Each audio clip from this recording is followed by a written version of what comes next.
afternoon virtual village hall.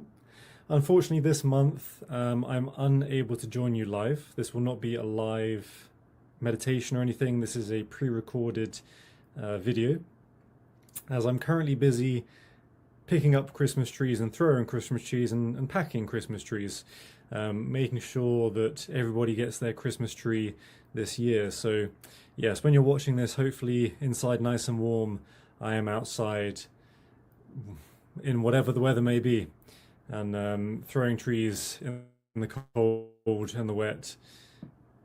It's tough, but it's fun. I enjoy it. Anyway, I am not dressing like this just because it's December either. I'm not trying to sort of create the ambience and the mood here. I'm dressing like this because the boiler's broken and my house is freezing cold. It's not going to be literally as soon as the cold arrived, the boiler decided that was enough, and I've been without any central heating, without any hot water for a good week now, and I have a few more days of it still until the boiler gets fixed. So yes, I'm wearing this because I am actually this cold in my own house. So again, I hope you're watching this cozy and warm. And basically this session is a continuation from last month's. Those of you who joined in or tuned in at a later point, you'll remember that I was reading from my book. So you don't want to know how to meditate, a book that I wrote during the lockdowns, and in January, I think it's going to be 5 years since I published it. So this was just originally a little project, lockdown project. You know, obviously people at the time were struggling with mental health, struggling with the situation. So I thought I'd quickly write a sort of a flyer, an A4 page of information to help people start to meditate, to deal with the situation. And then before I knew it, you know, I just had a whole book. So I wrote the book within the year, published it January 2021, and it's available on Amazon, whether in a paper copy or Kindle. So if you would like to get yourself a copy or someone else a copy for Christmas, I'm sure the links will be shared here on Virtual Village Hall in the comments, or maybe in the description or wherever. But anyway, so I'm now going to continue with the reading from last month. So if it seems like I'm jumping into the book randomly, by all means go back and watch the previous video. It's on the Virtual Village Hall. It's on my own YouTube, I think. It should be by now. So there are places to watch it, or if you'd rather read it yourself, then purchase a copy on Amazon. But we are picking up from page 17. So, have you ever thought on what concentration is? The idea of concentrating is as if it were a constant fixation of attention, like the light of a bulb shining down on the object of focus. It is also seen as something to be used and then used up, as if concentration were like a battery, a small reserve of energy. If this were true, then how have you made it to this word you are reading this very moment? If concentration were the fixation of attention, you would never have made it past the first word or even the first letter. Concentration is the constant refocusing of your attention, such as reading the letters of a word and the words of this sentence. So concentration is the constant reapplication of your attention. So there's a practice now in the book, anapana, something we've done here on the Virtual Village Hall, but actually it's quite an easy one, so we'll include it for this session. So anapana is a powerful tool in building the strength of your focus, and a simple practice to build the foundation of your discipline on. To perform anapana, all you need to do is watch your breath. Close your eyes and be aware of the sensation of your breathing in your nose. Only in your nose. Fully focus on that sensation that is most prevalent. Maybe it's around the nostrils, the cool air coming in with the inhale, or the warmer breath coming back out? At which point does the air become breath, or does the breath become air? As you sit, eventually your attention may distract itself to other things. Okay, no problem. There is no need to get hung up on this. It is the nature of your mind, and you can only work with how it is, not how you wish it were. The distraction is not a failing of the practice. The distractions will always present themselves. You simply need to notice that you have become distracted. Whenever you manage to catch yourself and notice that your attention has left the breath for other things, bring it back. Catch yourself and bring your focus back to your breathing. Each time you do this is like a bicep curl at the gym. With each repetition, you increase the strength of your focus muscles. Catching your awareness and returning it to the breath is not starting over. It is a part of the process and a part of your progress. Repeat, repeat, repeat. So, with anapana, it's best to work with your natural breath. So you're breathing normally through your nose. For some people, when they start doing this practice, they tune in and realize they're breathing through their mouth. Some people may have been breathing through their mouths for the majority of their lives. And this is something you really would like to change and control. There's a lot of really interesting TED Talks, videos on the internet about nasal breathing compared to mouth breathing. Nasal breathing, how you breathe changes the shape of your face. So nasal breathers are sort of more kind of, everything's more in the center and pointed and longer. Mouth breathers are more jowly, and you'll find that, all under here, under the chin and around the throat really becomes saggy and loose and, yes, just very, very jowly, basically. If I remember correctly from the TED Talks and things that I've watched, generally breathing through your nose, there's a connection to having a higher IQ. There's more energy, there's more electricity, there's more oxygen for your brain, essentially. In fact, our nose is only 30% of the whole nasal system. So I know for me that is considerable, a considerable amount of 30%. But the 70% of the rest of the nasal system is in the face, is in the skull. So, just goes to show how much importance, how much priority evolution has given to our breathing ability. And the ability to breathe through the mouth is only there really as a backup. Obviously, if your nose gets blocked or a broken nose or whatever, if breathing is such an essential part of life, that, the evolution has made sure that it's possible to access breathing one way or the other, essentially. So yeah, nasal breathing, anapana is the most powerful practice to really connect your concentration, to understand your concentration, and to improve your concentration. And so it really is just focusing in on the sensation in the nose, wherever your natural breath catches, where you feel it the strongest, and then holding your attention on that sensation for as long as you can. Eventually, your mind wanders, your attention goes elsewhere. That's not a problem, it's fine. When this happens, you come back. And every time you catch yourself, you're strengthening, you are improving your ability to choose where your attention goes. And maybe you're doing this practice, and at some point you kind of lose the strength of the sensation, that you really can't tune into that sensation again. If that happens, breathe a bit stronger. So sort of, really inhale and exhale a bit stronger out through your nose. Take control of your breath. Notice where, that little area of sensation is again, and then return to your natural breath. Again, you want to make it just natural breathing. You're observing yourself in your most natural state, because to control your breath is easier. You're really, you've got more to focus on, as it were. But if you're just tuning into your natural breathing, your natural breath, everything is in a very relaxed state, and to hold your attention there, that is a a stronger practice, basically. Okay, back to the book.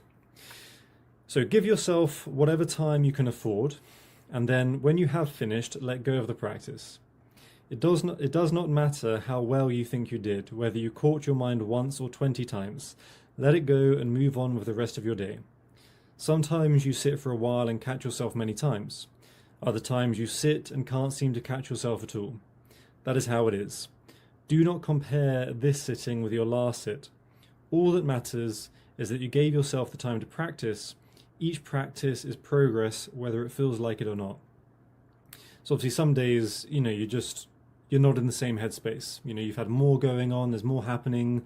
You've had a busier day, a quieter day, different times of day. There's so many factors that can play into how easy it is to do this practice, how sort of natural it comes.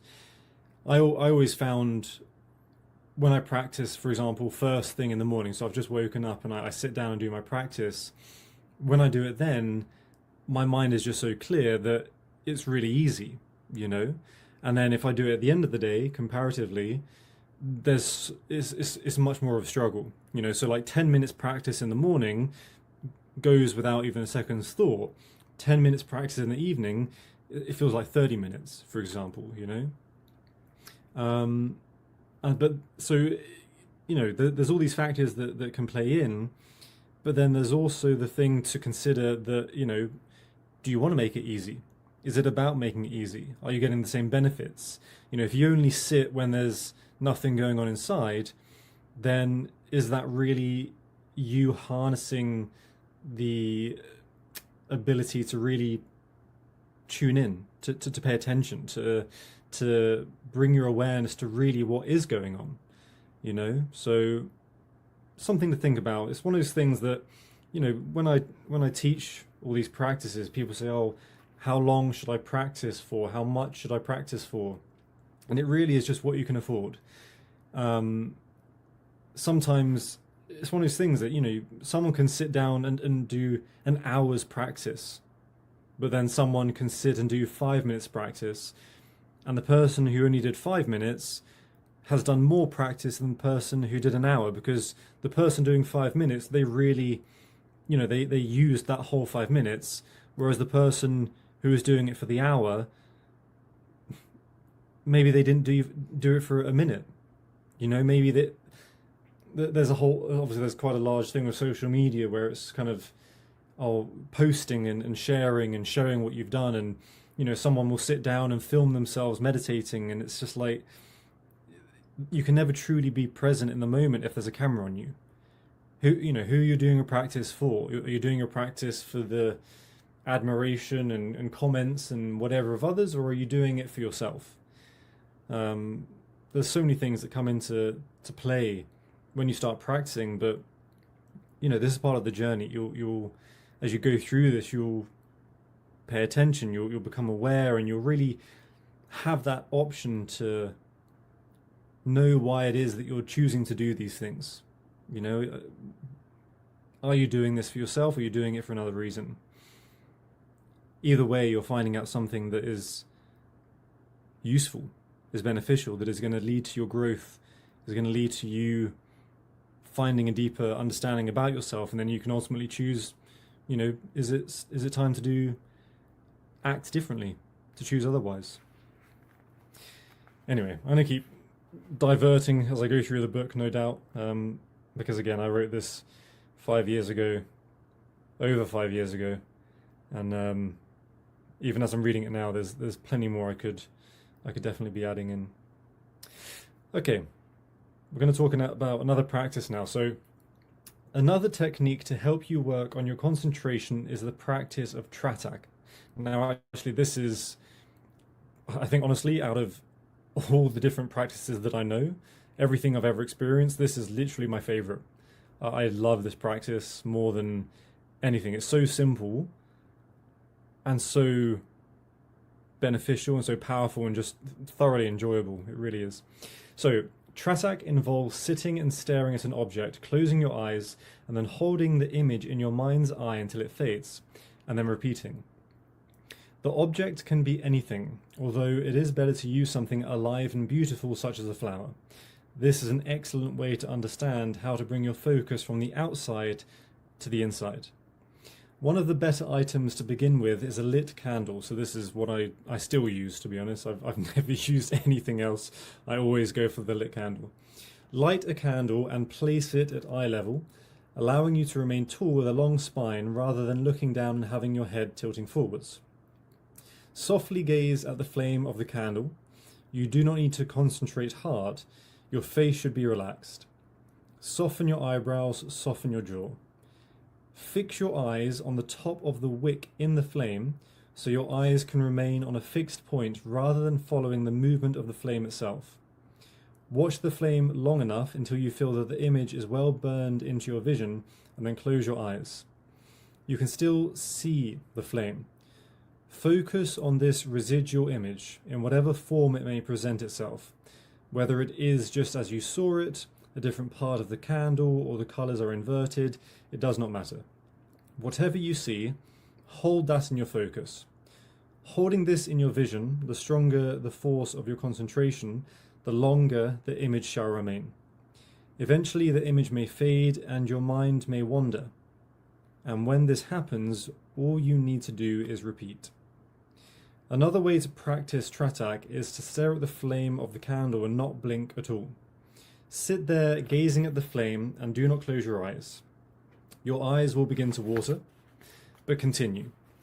The watering is keeping your eyes from drying out so you can continue with your practice for longer. This technique will build a stronger connection to your eyes, allowing you to work them in a way as you may have never done before. Our eyes are muscles, and just like any other muscle, unless it is taken care of, it will start to weaken.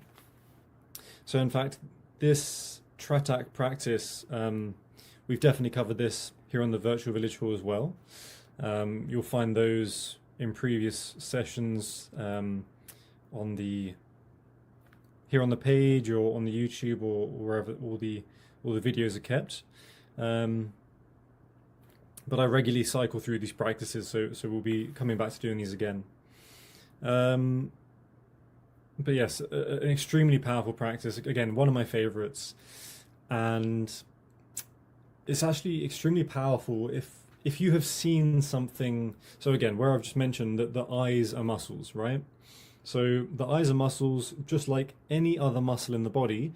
They can hold on to tension. They can hold on to trauma. And so if you've seen something that is visually traumatic, then that tension, that stress, that trauma can be stored in the eye, in the optic nerve, in the retina, all the muscles of the eye. And so doing this practice, mostly the second form of this practice where you stare, where you don't close your eyes, is a very, very powerful way to find and connect to that tension. Think of it like a massage. You're massaging your eye in a way, and you connect to that tension and it starts to release, and ultimately that is what the tears are as well. The tears sort of flush everything out. Also extremely powerful. A lot of us in this day and age, especially being in the workplace or in a public situation or wherever it is, sometimes we feel like crying and we don't, so we hold the tears inside, but that energy that was looking to be released is still within us. It hasn't gone anywhere. We still carry it with us. That impact, that sadness, that frustration, whatever emotion it was, it is still waiting to be let go of.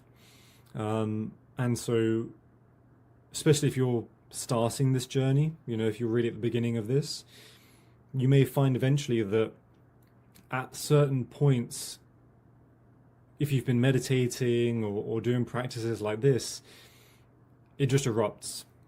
A lot of it's kind of like the dam bursting, essentially. You've kept the gates closed for so long, and now you found the time to realize the gates are there in the first place, and you start cracking them open, and everything floods out, and it's beautiful. You know, just when it comes, just let it come. There's no point in carrying this around with us. These two forms of practicing this trataka technique can also be used together, beginning with the open-eyed staring for as long as you feel, until you close your eyes and continue the practice inside. Experiment. It is the key to finding your way into an effective meditation practice. Now, these practices, so the anapana, focusing on the breath, and the trataka, the staring of the flame, you know, they can sort of lead you into a bit of a meditation. But really what these practices are practices that harness your concentration. Okay, so maybe I've mentioned it in the previous part of the book, or maybe I've not mentioned it yet and I'm getting ahead of myself, but the foundation to a strong meditation practice, the bottom is relaxation, the next is concentration. Only when you have those two fundamental building blocks in place, that once that foundation is set, only then can you really access a good meditation practice.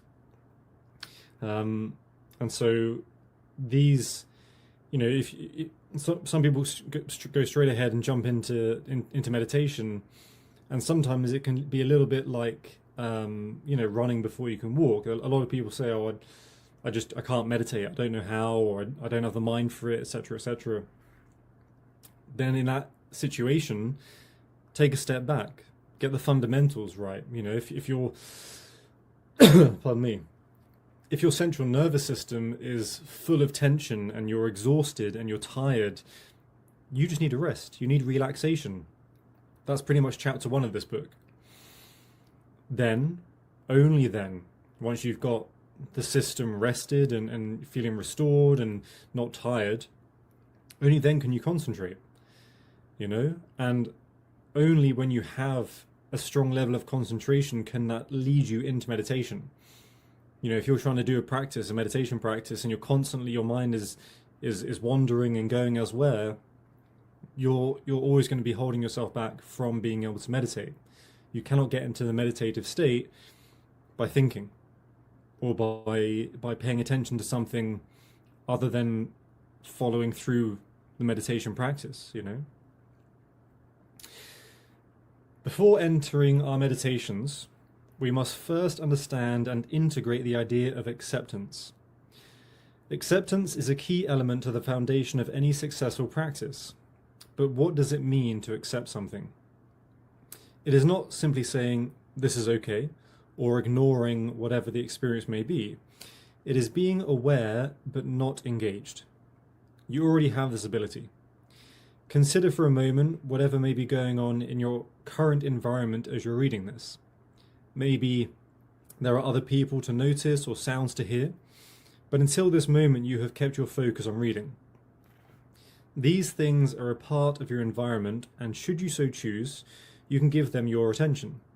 Yet, you have accepted your surroundings in order to remain engaged on the desired task, quite literally leaving them as background noise. If you were trying to ignore these things, then you would find that you are distracted, and a part of your focus, if not all of it, is caught up in the distraction around you, but in a denial. From an outside perspective, your focus is on the task at hand, but internally, you are working hard to deny the distraction any signs of attention. Accepting your surroundings will be essential in your meditations, for the goings-on around you are beyond your control. If you are sitting to practice and into your space comes an obnoxious, foul-smelling individual, this intrusion will distract you. But what can you do about the actions of another? You could get up and move somewhere else. But what happens when there is nowhere left for you to move to? Embrace all that happens when you sit to meditate.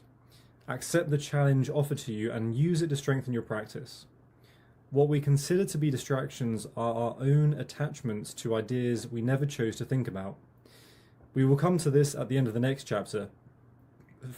For now, hold the idea of accepting all things: your surroundings, the happenings around you, your sensations, the experience of your senses of the outside and inside world, and yourself, the thoughts and conjurings of the mind that stir in the shallows all the way down to the depths.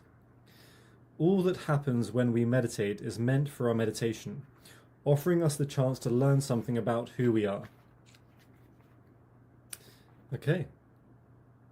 So with that, we have got to chapter 3, but we'll leave it there for now. So if you've tuned in live or if you've tuned in later, hope you enjoyed it. Leave a comment, let me know, if you want me to continue reading from my book. If you'd much rather I return to the regular schedule of practices, then I can do that. It's not a problem at all. But otherwise, I won't be seeing you now until January.